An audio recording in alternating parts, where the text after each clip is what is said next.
Hello नमस्कार दोस्तों, क्या हाल चाल है आप सबके। आए हो अच्छे होंगे। मैं Mahesh Parmar, the medical mentor. आज हम जो टॉपिक पढ़ने वाला है एनाटॉमी का, एक ऐसा टॉपिक या फिर अपने लाइफ में सबसे इंपॉर्टेंट टॉपिक या हर चीज में सबसे ज्यादा यूज होने वाला या नाम आने वाला है, कुछ अपन सब कुछ बोल सकते हैं जिसको। ऐसा टॉपिक आज हम पढ़ेंगे, सेल, जिसको हिंदी में बोलते हैं अपन कोशिका। इसका साइंटिफिक जो नाम होता है या फिर जिसके अंदर अपन स्टडी करते हैं, टेक्निकल नाम जिसे अपन बोल सकते हैं साइटो। और साइटो की जिस चीज में अपन स्टडी करते हैं साइटोलॉजी, जिसका अध्ययन हम करते हैं, हिंदी में बोल सकता हूं साइटोलॉजी, जिसका अध्ययन करते हैं साइटोलॉजी। अब देख लेते हैं कि इसके जनक कौन थे। इसके जनक थे या जिन्होंने इसका अपन बोल सकते हैं निर्माण निर्माण तो अपन ही बोल सकते हैं, जिसके ये इसके जनक थे जिन्होंने इसकी स्टडी करी थी, रॉबर्ट हुक। रॉबर्ट हुक ने इनकी स्टडी करी थी। उसके बाद अपन बोल सकते हैं कि जीवित कोशिकाओं की खोज किसने करी थी। आप बताइए, जीवित कोशिकाओं की खोज किसने करी थी। जीवित कोशिकाओं करी थी एंटोनिक एंटोनिक स्विजन एंटोनिक स्वान करके।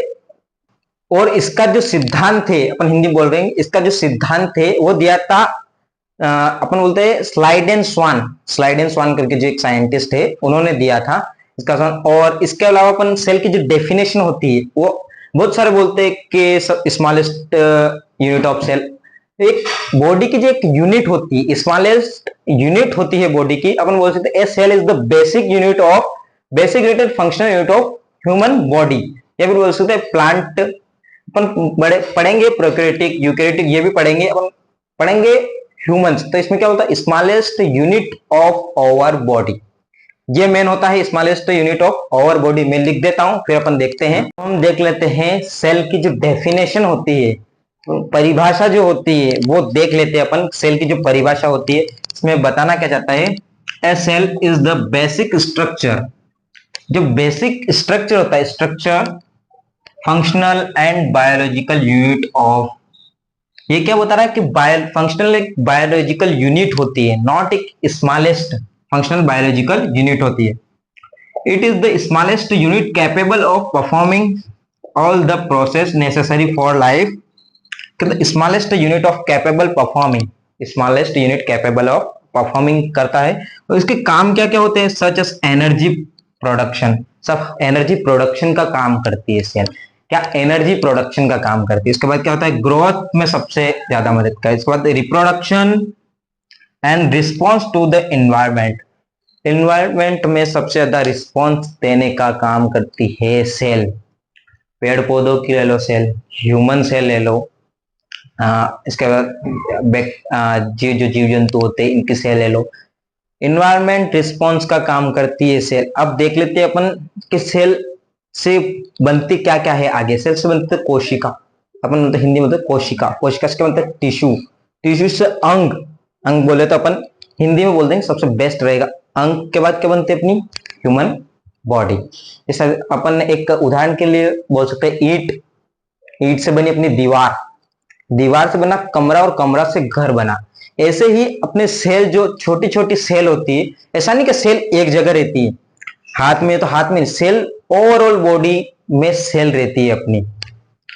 सेल का जो काम होता है ना, सबसे इंपॉर्टेंट काम सेल का होता है। इसमें जो बता है ग्रोथ, एनवायरमेंट रिस्पॉन्स, और इसके अलावा रिप्रोडक्शन, और क्या बता रहा है, एनर्जी प्रोडक्शन का काम होता है सेल का। ये सेल का काम होता है। अब सेल के बाद में जो आती है अपनी सेल मेम्ब्रेन। सेल बना के अपन देख लेते हैं, जैसे कि ये अपन छोटी सी बनाएंगे, ये होती है अपनी सेल।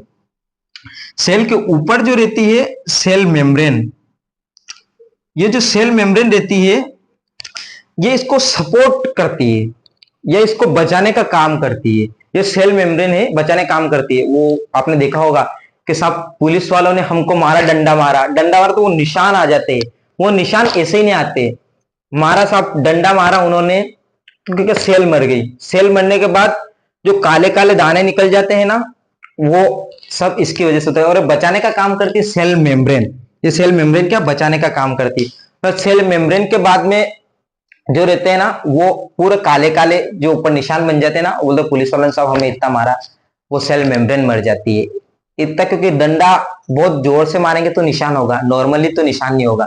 ये काम होता है अपना सेल मेम्ब्रेन का। अब मैं इसको आप स्क्रीनशॉट ले लीजिए, फिर मैं अपन सेल मेम्ब्रेन लिख देते हैं। अब देख लेते हैं हम इसकी सेल मेम्ब्रेन। सेल मेम्ब्रेन को अपन बोल सकते हैं क्या, प्लाज्मा झिल्ली। सेल मेम्ब्रेन का दूसरा नाम होता है प्लाज्मा झिल्ली या फिर कोशिका झिल्ली। कोशिका झिल्ली अपन बोल सकते हैं। कोशिका झिल्ली ये अपनी कोशिका हो गई, जो सेल हो गई, इसके पास में जो मेम्ब्रेन रहती है, एक लेयर बनी हुई रहती है, या इसका क्या आउटर कवरिंग होती है। ये क्या आउटर कवरिंग होती है, बिल्कुल ये आउटर कवरिंग होती है। इसका काम क्या होता है, ये आउटर कवरिंग होती है, इसका control energy exit of substance. Energy को कंट्रोल करती है, एग्जिट और इंटर दोनों को। और इसके अलावा इसका जो काम होता है प्रोटीन का बनना, प्रोटीन का बनना सेल मेम्ब्रेन का काम। और इसके अलावा इसमें बहुत सारी चीजें भी होती हैं। मतलब सेल मेम्ब्रेन जो रहती है वो पौधों में और जंतुओं में या फिर दोनों में पाई जाती है, प्रोकैरियोटिक और यूकैरियोटिक दोनों में पाई जाती है सेल मेम्ब्रेन। तो साइटोप्लाज्म जो रहता है अपना, साइटोप्लाज्म रहता है जेली लाइक फ्लूइड रहता है। तो एक जेली टाइप फ्लूइड रहता है जो आपस में किसको चिपकने नहीं देता है, एक जेली लाइक फ्लूइड रहता है। कंट्रेंस ऑर्गेनिल्स या फिर कंट्रोल ऑर्गेनिल्स ये भी बोल सकते हैं इसको, कंट्रोल। इसमें अपन बता सकते हैं कि ये जो कंटेंट्स ऑर्गेनिल्स है इनको अपन सेल ऑर्गेनिल्स भी बोल सकते हैं, जैसे माइटोकॉन्ड्रिया हो गया, लाइसोसोम हो गया, इसके अलावा न्यूक्लियस हो गया। ये सारी चीजें आपस में टकराए नहीं, आपस में टकराए नहीं ये सारी चीजें। इस वजह से साइटोप्लाज्म में जेली टाइप रहता है। जेली टाइप मतलब बीच में रहता है, जो आपस में टकराए नहीं है। अगर एक दूसरे टकराएंगे तो पिचक जाएंगे, आपस में टकरा जाएंगे। इस वजह से साइटोप्लाज्म बहुत इंपॉर्टेंट रहता है अपनी सेल के अंदर, जो जेली टाइप फ्लूइड में रहता है। इसका एक देख लेते हैं सेल का सबसे इंपॉर्टेंट पार्ट न्यूक्लियस, जो केंद्रक, वो देख लेते हैं अब सेल का सबसे इंपॉर्टेंट पार्ट जो अपना होता है। इसमें बताया है न्यूक्लियस का काम क्या होता है। एक छोटा सा मैं आपको बता देता हूं। न्यूक्लियस जो रहता है, यूकैरियोटिक जो सेल होती है अपन, या फिर अपन बोल सकते हैं आरएन, जो राइबो न्यूक्लिक जो एसिड आरएनए, राइबो न्यूक्लिक जो एसिड होता है, इसमें सबसे मेन रोल होता है न्यूक्लियस का, केंद्रक का। ये सबसे इंपॉर्टेंट रहता है। इसका काम क्या होता है, जेनेटिक मटेरियल को, मतलब स्टोर जेनेटिक मटेरियल को स्टोर करने का काम करता है अपना केंद्रक। न्यूक्लियस जो होता है जेनेटिक मटेरियल को स्टोर करने का काम करता है। उसके बाद देता है कंटेंट, क्या control centre of the cell. Cell को कंट्रोल करने का काम करता है कौन, केंद्रक। सब माइटोकॉन्ड्रिया काम नहीं कर रहा है, राइबोसोम काम नहीं कर रहा है, लाइसोसोम काम नहीं कर रहा है, क्या बोलेगा केंद्रक, क्या बोलेगा, भाई चुपचाप काम कर, नहीं तो फिर 12 बजा दूंगा मैं। ऐसा नहीं बोलता है, हालांकि बोलता है वो काम करने के लिए सबको क्या गाइड करने का काम करता है अपना न्यूक्लियस। बता ही रहे control centre of the cell, content DNA genetic material, genetic material को स्टोर करने का काम करता है surrounded by nuclear membrane. Surround में क्या होती है, न्यूक्लियर मेम्ब्रेन जो होती है। इसके बाद अपना होता है एंडोप्लाज्मिक रेटिकुलम, इसका शॉर्ट फॉर्म में नाम होता है ईआर, एंडोप्लाज्मिक रेटिकुलम। दो टाइप के होते हैं, rough endoplasmic reticulum, smooth endoplasmic reticulum. Rough में क्या होता है, with ribosome make proteins, with ribosome, not without, with ribosome make lipid detoxification. जो लिपिड होता है उसका डिटॉक्स, मेरे क्या स्पेलिंग थोड़ी मिस्टेक आती है बोलने में, इस वजह। राइबोसोम जो रहता है तो प्रोटीन सिंथेसिस का काम करता है। राइबोसोम जो होता है प्रोटीन सिंथेसिस का काम करता है। राइबोसोम तो 70S और 80S, ये राइबोसोम 70S छोटा होता है, 18S बड़ा होता है। ये राइबोसोम का काम होता है, प्रोटीन सिंथेसिस का काम होता है राइबोसोम का अपना। अब इसका स्क्रीनशॉट ले लीजिए, देख लेते हैं। अब हम देख लेते हैं mitochondria. Mitochondria, lysosome, ribosome, Golgi apparatus, ये सब हम देख लेते हैं। अब इसमें फर्स्ट है अपना माइटोकॉन्ड्रिया। माइटोकॉन्ड्रिया का काम क्या होता है, इसके फंक्शन क्या होते हैं। सेल को एनर्जी देने का काम कौन करता है, माइटोकॉन्ड्रिया। इसको अपन पावर हाउस बोलते हैं साहब, पावर जंबू, पावर हाउस अपन इसको बोलते हैं। पावर हाउस काम हो गया माइटोकॉन्ड्रिया। इसका प्रोडक्शन करता है एटीपी के रूप में, एडिनोसिन ट्राइफॉस्फेट, एटीपी के रूप में एनर्जी का प्रोडक्शन करता है। और क्या करता है माइटोकॉन्ड्रिया, हीट प्रोडक्शन करता है। सेल को एनर्जी देने का काम करता कौन है, माइटोकॉन्ड्रिया। उसके बाद अपना होता है राइबोसोम। राइबोसोम 70s स्मॉलर और 80s लार्जर, ये दोनों होते हैं। इसका काम क्या होता है? प्रोटीन सिंथेसिस का काम होता है राइबोसोम का। प्रोटीन सिंथेसिस का काम क्या होता है? प्रोटीन सिंथेसिस में अपन बोल सकते हैं ये दोनों सेल में प्रेजेंट रहता है, प्रोकैरियोटिक सेल में प्रेजेंट रहता है और यूकैरियोटिक सेल दोनों में प्रेजेंट रहता है ना राइबोसोम। उसके बाद में आता है गोल्जी अपरेटस या गोल्जी बॉडी। ये क्या काम करती है? मॉडिफाई करती है किसको? सेल को मॉडिफाई करने का काम करती है। सब अच्छे दिखते हैं, मॉडिफाई करने का काम करती है।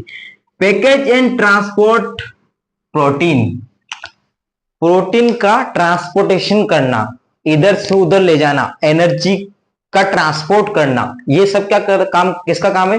गोल्जी अपरेटस का काम है सब, या गोल्जी बॉडी का काम है। तो लाइसोसोम साहब 12th में पढ़ा है, 11th में पढ़ा है, 9th में पढ़ा है, 10th में पढ़ा है साहब। क्या लाइसोम? आत्मघाती थैली, सुसाइड बैग, अपन इसको बोलते थे लाइसोसोम। कंटेंट डाइजेस्टिक एंजाइम, डाइजेस्टिक एंजाइम को क्या बोलते? एक एसिड बनाता है लाइसोसोम, या लाइसोसोम ही एक एसिड होता है। वो क्या करता है? एंजाइम जो अपना खाना खाते हैं उसको क्या पचाने का काम करता है, कंटेंट डाइजेस्टिक एंजाइम का प्रोड्यूस करता है। बता क्या रहा? सुसाइडल बैग आपने अभी बोला। इसका मेन काम क्या होता है? सब सेल के अंदर क्या होता है? माइटोकॉन्ड्रिया, राइबोसोम, ये सब होते हैं सब, वो सही से काम नहीं करते तो न्यूक्लियस इसको बोलता है साहब कि अगर तुमने काम सही से नहीं किया तो मैं क्या